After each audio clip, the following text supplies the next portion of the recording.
Okay, good afternoon. And first of all, please, I would like to thank the CLEOP group and for inviting me to this meeting, and especially in this beautiful country. It's my first time in Brazil.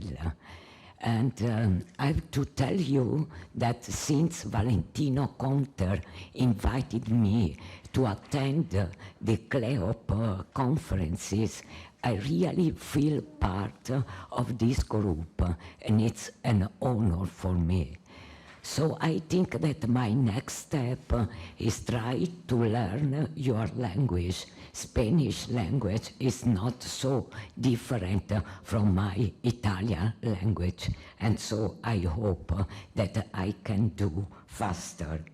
But anyway, I'm going to present the pediatric experience in Italy on acute promyelocytic leukemia, and then give you the first results of the international ICC APL protocol.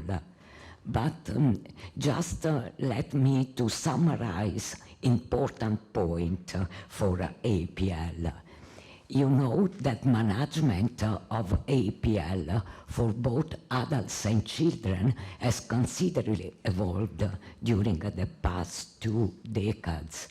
And in contrast to other AML subtype, APL showed a big sensitivity to anthracycline when used as single agent for induction. But the advent of all-trans-retinoic acid and its inclusion in combinatorial regimens with anthracycline chemotherapy has provided the cure rate of approximately 75–80% of patients. However, this approach has a significant toxicity, severe myelosuppression, late cardiotoxicity, and also the rare occurrence of secondary leukemia. But more recently, the advent of arsenic trioxide and its use in association with ATRA, with or without chemotherapy, has further improved the outcome of the patients with APL, minimizing the intensity of chemotherapy and so reducing the serum toxicity and maintain the high anti-leukemic effect. Since 1993, the Italian Cooperative Group for Adults Hematological Disease, the GIMEMA group, ideated this kind of protocol that we called AIDA 0493, combining ATRA and anthracycline. This was first a pilot study, but in association with the pediatric Italian cooperative group for hematology and oncology, it became a big multi-center study for the treatment of both adults and children with newly diagnosed APL. As you can see in this slide, the induction treatment consisted of ATRA at a dosage of 45 milligrams per meter square in adults and 25 for children, administered from day one to achievement of hematological remission and for a maximum of 60 days. ATRA was associated with idarubicin at this dosage, administered at the day 2, 4, 6, and 8.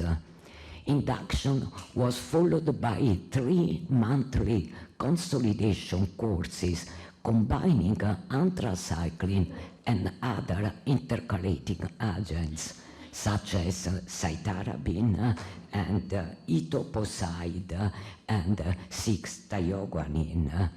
At the end of consolidation, we evaluated the molecular response to treatment, and patients proved PCR negative were randomized to 4 different maintenance arms. 2 of them, including ATRA, one was standard chemotherapy as for ALL, and the other was no further treatment. But from February 1996, after a first analysis of the results, the 2 arms, not including ATRA, were closed, and patients were randomized only to the 2 arms, including ATRA. Each maintenance arm lasted for at least 2 years. Also, I want to specify that in this protocol we did include intrathecal chemotherapy for the patients. For the other patients positive at the end of the 3rd consolidation course, we plan a salvage treatment.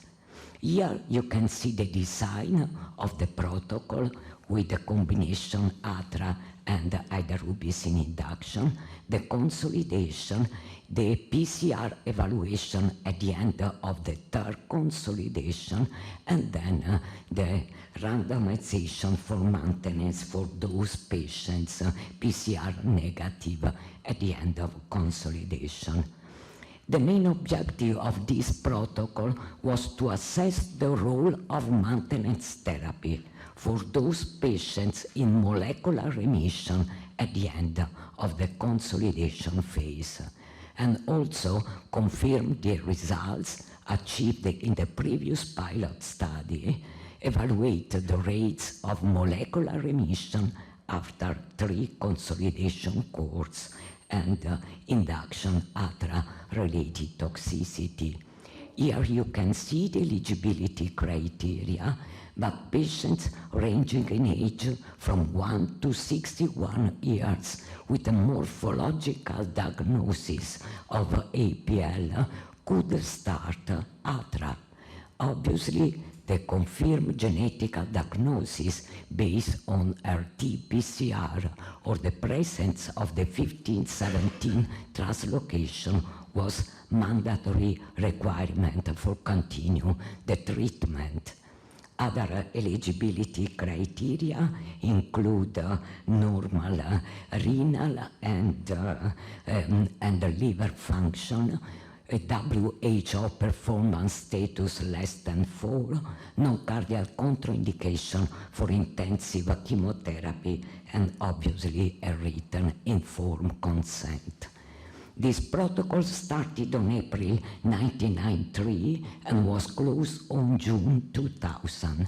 81 Italian hematological centers enrolled patients, but in particular 42 pediatric hematological centers diagnosed and treated patients with age less than 18 years. And again, the only difference between adults and children was the ATRA dosage, decrease in pediatric age at 25 milligrams per meter square day. Bone marrow was morphologically evaluated after induction before each consolidation course, at recovery from the 3rd consolidation every 3 months during the first year of maintenance, and every 4 months from the 2nd to the 5th year from the end of consolidation. Molecular response was evaluated at recovery from the 3rd consolidation course, and also at each morphological evaluation during maintenance and at 5 years after the completion of therapy. Again, in 1997, we make an amendment to the protocol, and we suggest that in case of positive or double PCR during remission, a further bone marrow was required within 2 to 4 weeks to confirm the results. In the 42 pediatric center, 124 patients were registered. 110 of them resulted eligible to the protocol. And here you can see the reason for non-eligibility for the other 14 children. These are the patient diagnostic characteristics of the 110 eligible patients. You can see that the median age was 11.6, median white blood cell count was low, platelets count 10,000. Most of children showed the classical hypergranular form of APL, and also most of children had the BCR1 type of PMM RAR alpha transcript. In this column, I just summarize the induction result of this protocol. And as you can see, 96% of children achieved hematological CR.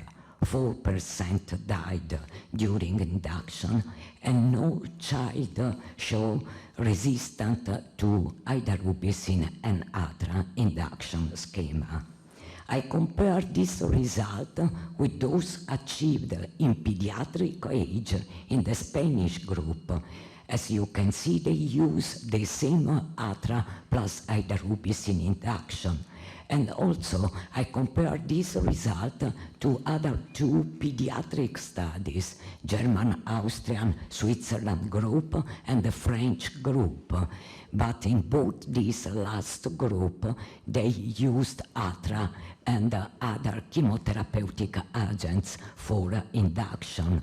Also, in the French group, the ATRA dosage was like in adults, 45 milligram.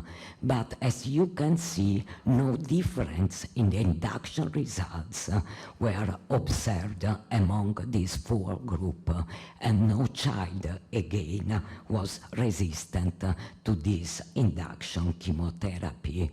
Also, the event-free survival and overall survival at 5 years was comparable among the four groups. And if we look at the toxicity of ATRA plus chemotherapy, you can see that the incidence of differentiation syndrome, but more of a pseudotumor cerebri and headache, was more higher in the French group, where ATRA was administered at a higher dose. And this is our Italian curve in our children. The overall survival is 89% at 10 years.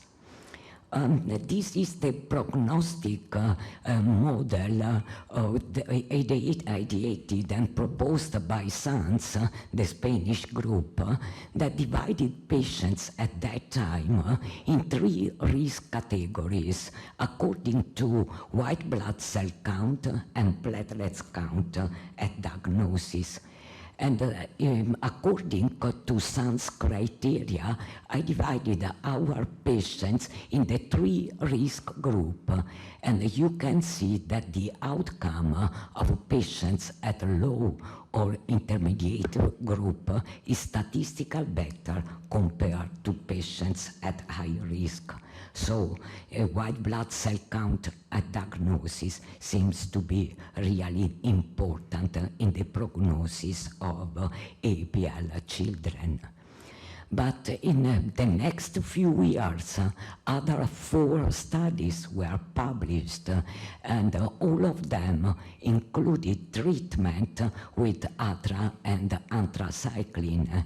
You can see that the results confirm those achieved in the previous study, but the Japanese group reported a better outcome of patients in terms of event-free survival and overall survival. And the difference in this study was that ATRA was used not only during induction, but also during consolidation.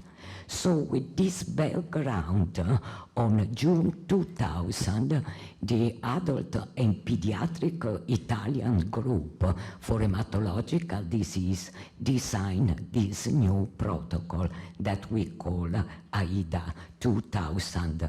We had two main modifications from the original AIDA protocol. As I can point the point, is this? Yes. This? Oh, okay. Two main modifications. First one was the risk-adapted therapy. Okay, patients at low and intermediate risk received a consolidation with omission of intercalating agents, like in the original Spanish consolidation study. And also, ATRA, according to the results of the Japanese group, was administered for all patients during induction, consolidation, and maintenance. And here you can see the design of both protocols, the original AIDA and the new protocol at the same induction treatment. Intensive consolidation in the AIDA 2000 was administered only to patients at high risk. For low risk, the other drugs except anthracycline were omitted, but ATRA was administered during consolidation in the new study for all patients. The molecular evaluation again was performed at the end of the third consolidation course, and patients proved PCR negative, received maintenance with standard chemotherapy and ATRA, and those still positive received salvage treatment. And this is the protocol study design with all the details of the drug. In this study, we used CNS prophylaxis with intrathecal methotrexate and prednisone only for children at high risk for each consolidation course.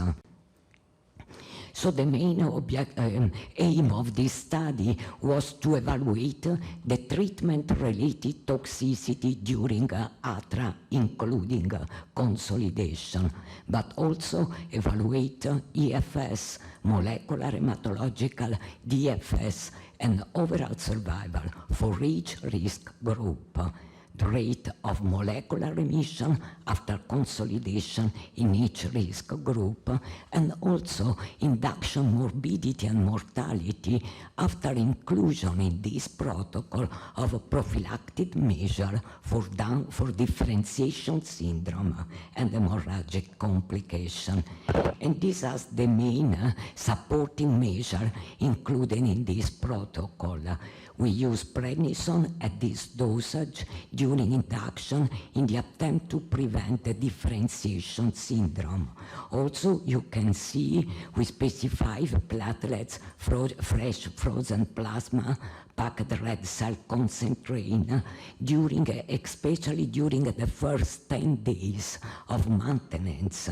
And also, we recommend at earliest manifestation of suspected differentiation syndrome, the temporary discontinuation of ATRA, the employment of dexamethasone up to the disappearance of symptoms and signs of the syndrome.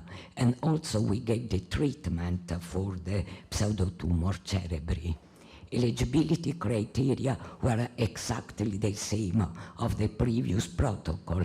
We just point out that the presence of additional cytogenetic lesion was to be considered, not exclusion criteria.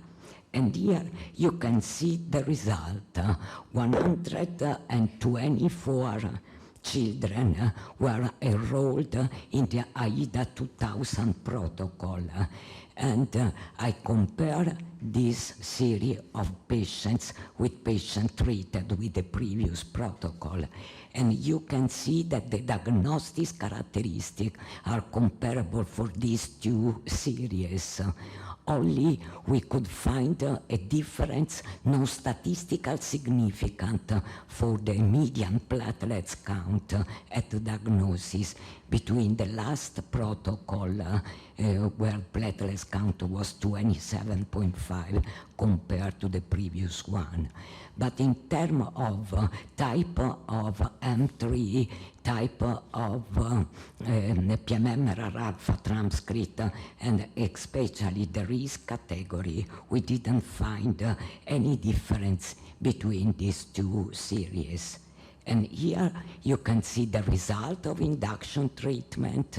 The AIDA induction confirmed to be very effective in our patients. This is the hematological induction rate, the early death rate, and again, no patients resulting resistant to either rubicin and ATRA combination. Here you can see the ATRA-related toxicity during induction, and you can see that with the supporting measure we had a decrease in ATRA-related toxicity. At the end of the third consolidation course, we make the evaluation of molecular response, and in spite of the decreased intensity of treatment for patients at low and intermediate risk, we have the same result. Most of patients became PCR negative. And this is the overall survival curve comparing patients treated with the previous AIDA protocol and those treated with the new protocol. And again, in spite of the decreased intensity in consolidation, we didn't observe any difference in the outcome.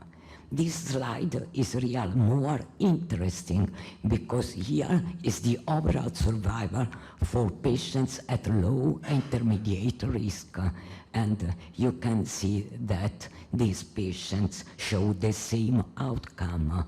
This is the survival curve for patients at high risk, and we could observe a better statistical outcome for patients at high risk. So for these patients, adding ATRA during the same consolidation courses improved the results.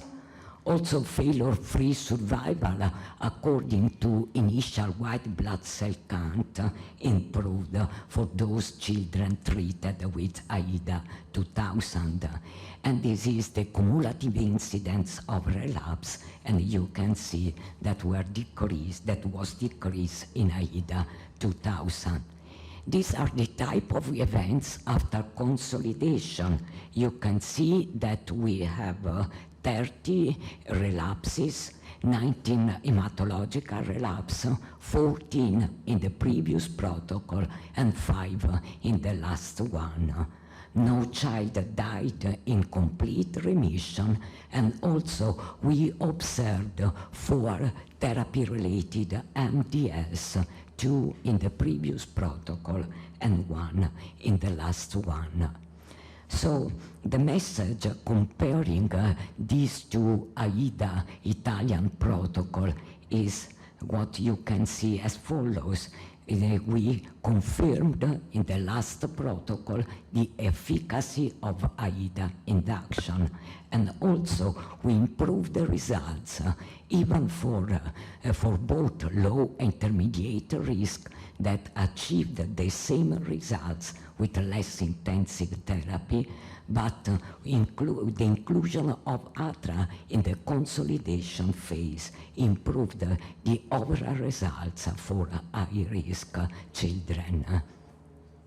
So with this background, especially with this good result achieved in Italy in pediatric age, but also considering the high cumulative anthracycline doses employed in both protocol, more than 500, 600 milligram per meter square, that we used in both protocol and could be associated with a real risk of lake cardiotoxicity, we designed the first multinational, multi-center childhood APL study 01, the ICC APL 01.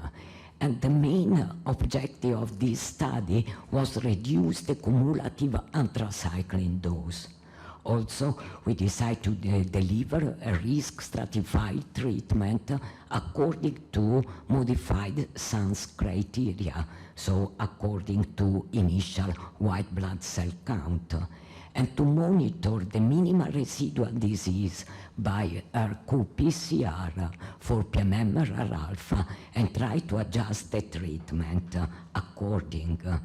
The endpoints are summarized in this slide: overall and event-free survival, achievement of molecular complete remission, duration of remission, rates of molecular and frank relapse, and also toxicity and supportive care requirement. Inclusion and exclusion criteria were almost the same as for the previous protocol. In this protocol, this didn't happen in Italy. Patients younger than 21 years were treated in our country. In Italy, we decided to maintain age less than 18 years. And this is the protocol. Okay.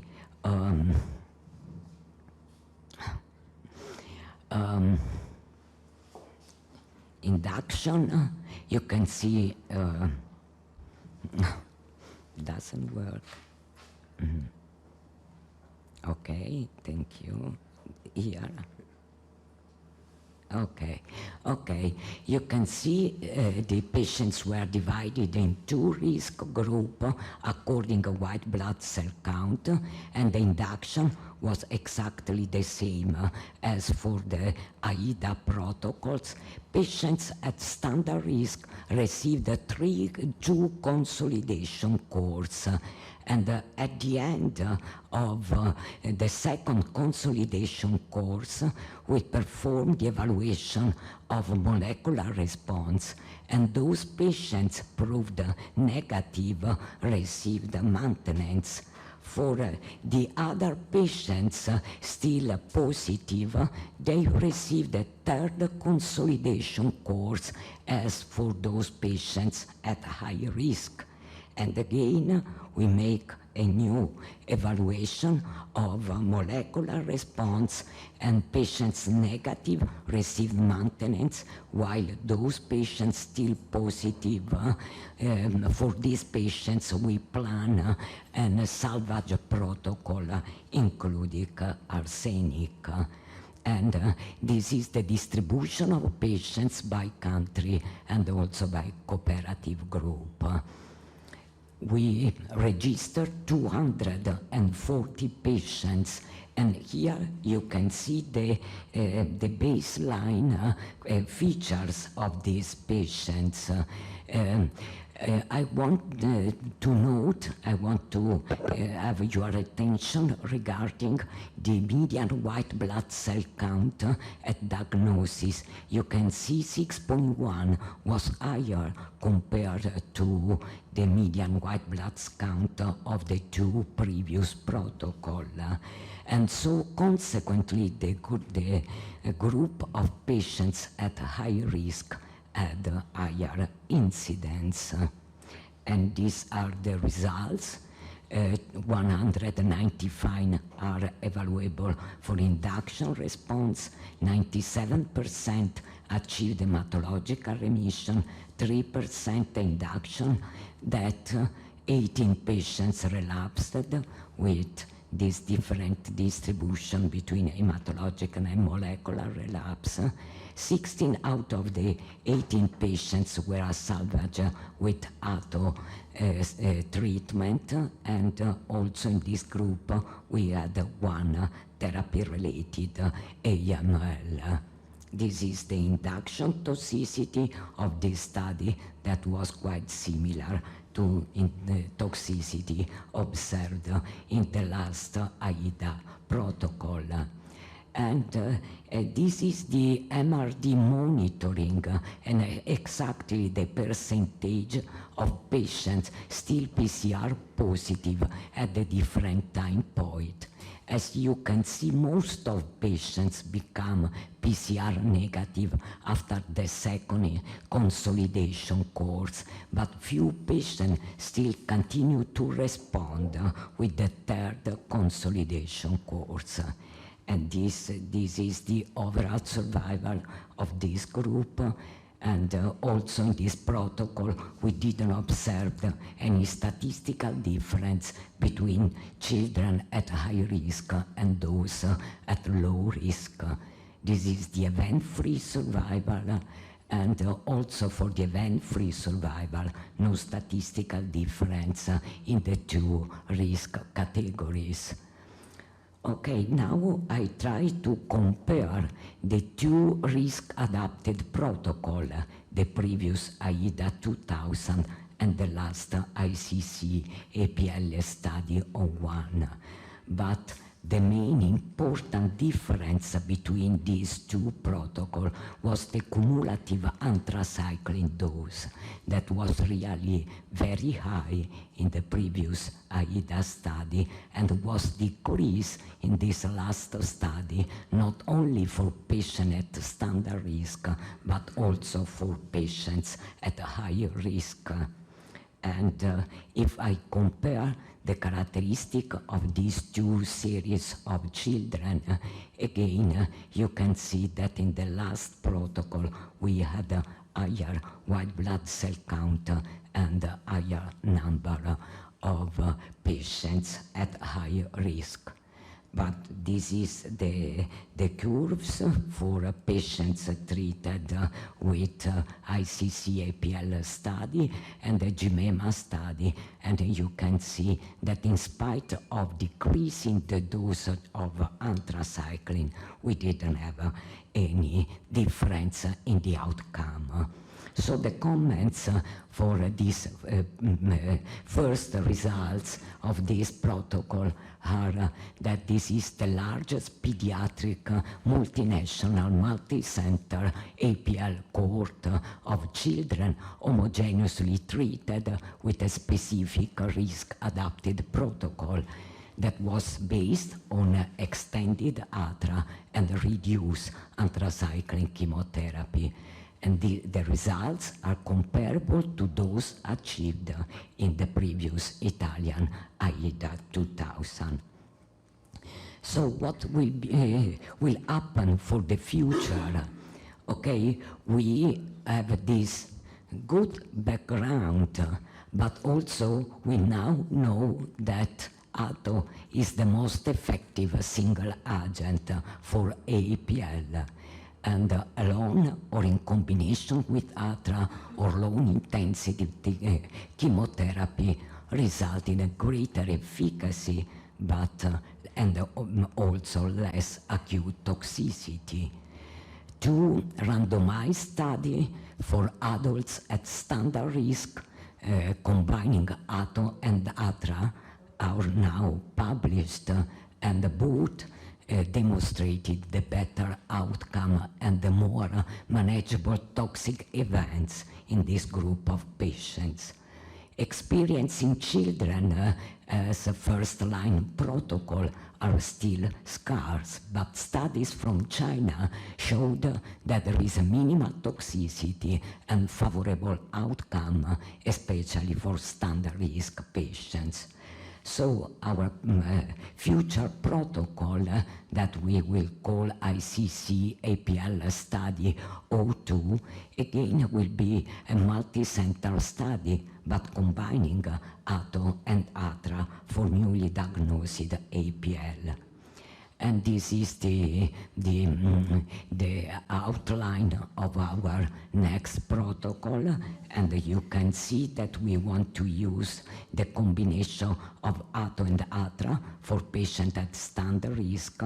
This combination will be repeated also during consolidation therapy, and for those patients at high risk with higher white blood cell count, we need to add GO, or if we are just waiting to know if GO will be available for each center, and but if GO will be not available for everyone, I think that anthracycline therapy should be administered for these high-risk patients during induction.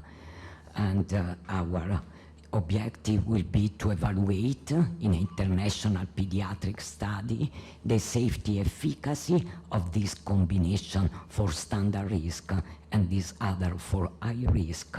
Also to try to reduce the morbidity and toxicity and improve the quality of life for these patients. And also other objective such as the clearance kinetics of MRD in this study. And finally, but not less important, to compare the duration of hospitalization and the quality of life with those of the previous AIDA protocol and the ICC APL on one.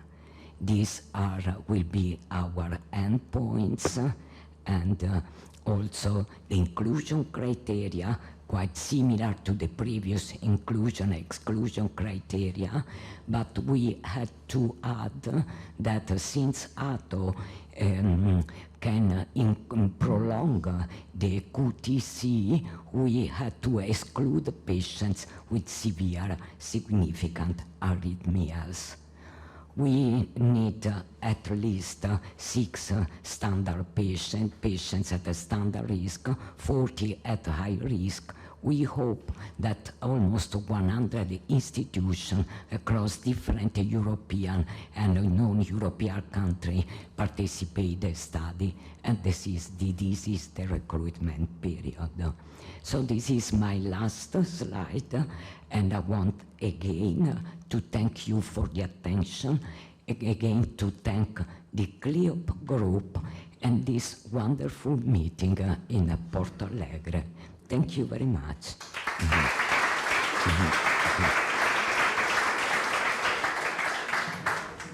Thank you for this wonderful presentation.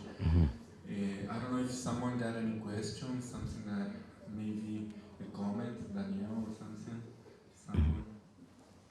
Ana Maria, what's the rescue therapy for the patients that could not enter remission or relapse? Okay, Federico, this is very good question. Okay, I think that it will depend on the duration of first molecular remission, because those patients with late relapse continue to respond to arsenic trioxide. But for those patients with early relapse, I think that chemotherapy has to be utilized, probably in combination with all-trans-retinoic acid. But it's really a good question. During last summer, I don't know if you could see the publication with a group of colleagues from United States, from Italy, from Germany. We tried to make some issues how to manage patients with relapse. And we try to specify that the duration of first remission is important. also type of relapse, because molecular remission, if you can monitor the MRD and you are sure in 2 consecutive bone marrow samples that this patient is in molecular relapse, this kind of relapse is more manageable compared to patients with a frank relapse. Okay? You're welcome.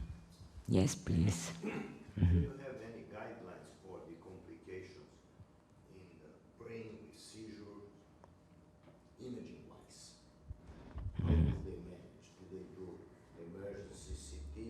Do they do emergency MRI? How this is managed? Do you mean if a patient showed signs and symptoms of a pseudotumor cerebri? Yeah. It's, for me as a radiologist, I see in São Paulo, in the Gurach Institute, some patient with, let me call it leukemia. I don't want to go different type because it's not my subject. We see patients that arrive at the emergency room in different stage of treatment, and they may have seizure, they may have funny headache, they may be behaving not normal, and since you show some of this, I think the percentage is the same. I think we are seeing more osteonecrosis without clinical findings, because in some of them we do MRI, we find bone changes. Plain film are normal, bone changes are seen on MRI. But what's the protocol, the guideline that you design, or you don't have any guidelines? I'm sorry, we still don't have any guidelines regarding this problem, but you're right, it's an important problem. Also, we could observe some osteonecrosis, and this is another important point, since we introduced dexamethasone for children showing this kind of complication. So in this last protocol, we decided to reduce the total amount of prednisone for our patients and to decide to use prednisone especially during the first 10 days of treatment where such complications are more frequent. But good questions, thank you. I have a question here from Maria Lucia. She's back home. Okay. Okay.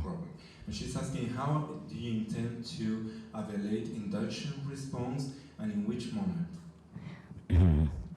Also very interesting question.